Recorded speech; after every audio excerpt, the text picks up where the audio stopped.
দেখুন, অভয়ের মা বিধায়ক হওয়ার পর তিনি মুখ্যমন্ত্রী শুভেন্দু অধিকারীর কাছে মুখবন্ধ খামে একটি চিঠি দিয়েছিলেন। সেখানে অনেকের নাম, তাদের ভূমিকা নিয়ে সংশয় প্রকাশ করেছেন বলে খবর পাওয়া যাচ্ছে। তারপর নতুন সরকার আসার পর প্রতিশ্রুতি মতো আরজিকর ফাইলস ওপেন হয়েছে, 3 আইপিএস অফিসারকে সাসপেন্ড করা হয়েছে, একাধিক পদক্ষেপ নেওয়া হয়েছে। কিন্তু আমি এখান থেকে আমাদের সঙ্গে চিকিৎসক অনিকেত মাহাতো রয়েছে, ডক্টর মাহাতোর কাছে আমি জানতে চাইবো, ডক্টর মাহাতো, এই যে 2 বছর আগে ঠিক যে আন্দোলন একেবারে দেশ জুড়ে চলেছিল, বিশ্ব বলা যেতে পারে, সেখানে সেই বিচারের দাবি আজকেও আপনাদেরকে 2 বছর পার হয়ে যাওয়ার পরও সেই বিচারের দাবিতেই পথে নামতে হচ্ছে কেন?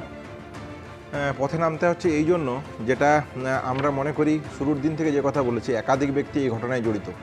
শুধু আমরা এই কথা বলছি তা নয়, সিবিআইয়ের সিএসএফএল রিপোর্ট যদি দেখেন, সিএসএফএল রিপোর্ট সে কথা বলছে, পোস্টমর্টম রিপোর্ট যদি দেখেন সেই রিপোর্ট সে কথা বলছে, এমআইএমবি রিপোর্ট যদি দেখেন সে কথা বলছে, ডিএনএ রিপোর্ট যদি দেখেন সেই কথাই বলছে। তাহলে এই জায়গা থেকে একাধিক ব্যক্তির গ্রেপ্তার যদি না হয়, তাহলে বিচার তো আমরা কী করে বলতে পারি সম্পূর্ণ হলো। এভিডেন্স টেম্পার ইনভেস্টিগেশন হাসাবের কথা সিবিআই তার প্রাইমারি চার্জশিটে পরিষ্কারভাবে জানিয়েছিল এবং তারা কথা দিয়েছিল যে তারা সাপ্লিমেন্টারি চার্জশিট দেবে। এটা সুপ্রিম কোর্টের অন্দরে তৎকালীন সিবিআইয়ের যিনি আইনজীবী ছিলেন তিনি বলেছেন। আমরা যখন তৎকালীন আয়ো সীমা পাহুজার সাথে দেখা করি, তিনিও এই কথা আমাদেরকে জানিয়েছিলেন বা আমাকে তো জানিয়েছিলেন। তাহলে এখনও সাপ্লিমেন্টারি চার্জশিট কোথায়? 3 আইপিএসের সাসপেন্ড হয়েছে পালাবদলের পর। আপনারা যদি দেখেন সেই সাসপেন্ড হওয়ার পর তাদের স্ট্যাটাস কী প্রাথমিক রিপোর্ট, কেউ কোথাও কোনো রকমের কোনো আভাস তদন্তের জায়গা আমরা পাইনি। তাহলে সাসপেনশন হতে পারে, কিন্তু তাদেরকে তদন্তের আওতায় এনে, যদি তাদের গাফিলতি থাকার জন্যই সাসপেনশন হয়ে থাকে, তাহলে তাদেরকে তদন্তের আওতায় এনে শাস্তির ব্যবস্থা করা। তাহলে এই সামগ্রিক জায়গাটাকে যদি আজ প্রহসনে পরিণত হয়, তাহলে তো পথে নামা ছাড়া আর অন্য কোনো পথ কি খোলা আছে? আমি এখানে জয়ন্তনারায়ণ চট্টোপাধ্যায়ের কাছে আসবো। নিঃসন্দেহে একাধিক পদক্ষেপ জয়ন্তদা নেওয়া হয়েছে। ডক্টর মাহাতো কিছুক্ষণ আগেই বলছিলেন যে এসআইটির আইও চেঞ্জ করে দেওয়া হয়েছে, 3 জন আইপিএসের সাসপেনশনের মেয়াদ পর্যন্ত বাড়ানো হয়েছে, স্বাস্থ্য দপ্তর আলাদা করে তদন্ত করছে এবং আজকে মুখ্যমন্ত্রী শুভেন্দু অধিকারী তিনি ওই যে কেন তড়িঘড়ি দেহ সৎকার করে দেওয়া হয়েছিল তার জন্য পুনর্তদন্তের পর্যন্ত নির্দেশ দিচ্ছেন। কিন্তু আমি বলছি, ধরুন যে কোনো ইনভেস্টিগেশনের ক্ষেত্রে সময় তো একটা বড় ব্যাপার, 2 বছর মাঝে পেরিয়ে গেল। জয়ন্তদা, প্রথমে আমি বলি যে 2টো ঘটনার কথা বলবো। আমি যখন বাসে উঠি, আমি যখন বাজার করি, কোনো বিয়ে বাড়িতে যাই, কোনো অনুষ্ঠানে যাই, 2টো মামলার কথা সাধারণ মানুষ আমাকে জিজ্ঞাসা করেন। এক, পঙ্কজ দত্তর মামলার কিছু হবে কিনা, কারণ সকলে জানেন পঙ্কজ দত্তর মামলাতেও আমরাই রয়েছি, আমি এবং আমার সহকারী শীর্ষেন্দু সিংহ রায়ও, আমার টিম, আমাদের ছেলেমেয়েরা রয়েছেন। আর একটা মামলা হচ্ছে এই অভয়ার মামলা।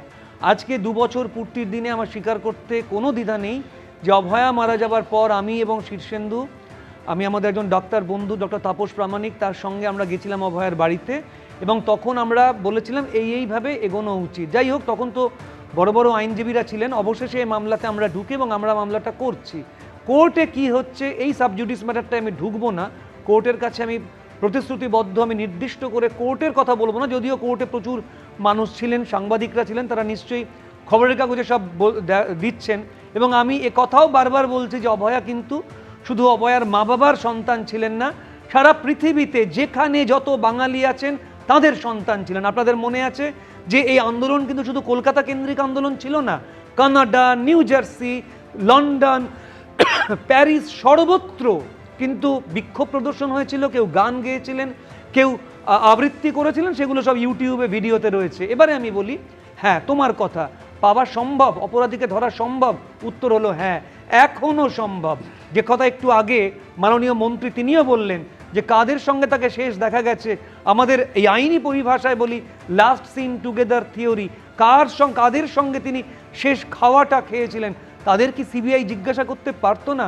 আমি জানি না, আমি এটা আদালতেও বলছি, আমি হতাশা ব্যক্ত করেছি।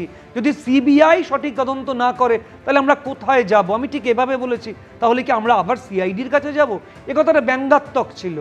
আমি ব্যঙ্গ করে বলেছিলাম যে সিবিআই না করলে আমাকে রয়ের কাছে যেতে হবে, এনআইএর কাছে যেতে হবে, নাকি সাধারণ পুলিশের কাছে যাব?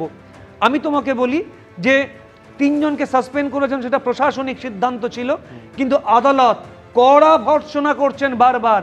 তারা এসআইটি করে দিয়েছেন এবং তারা বারবার জানতে চাইছেন আপনারা রিপোর্ট দিন, সিবিআই আপনারা কি রিপোর্ট তৈরি করলেন। এখনো অবধি কিন্তু সিবিআই চুপ। এর চেয়ে বেশি কিছু আমি বলবো না। আদালতে প্রতিশ্রুতিবদ্ধ, কিন্তু সাধারণ মানুষ আপনারা নজর রাখুন, নিশ্চয়ই আপনারা মিডিয়ার মাধ্যমে খবর পাবেন।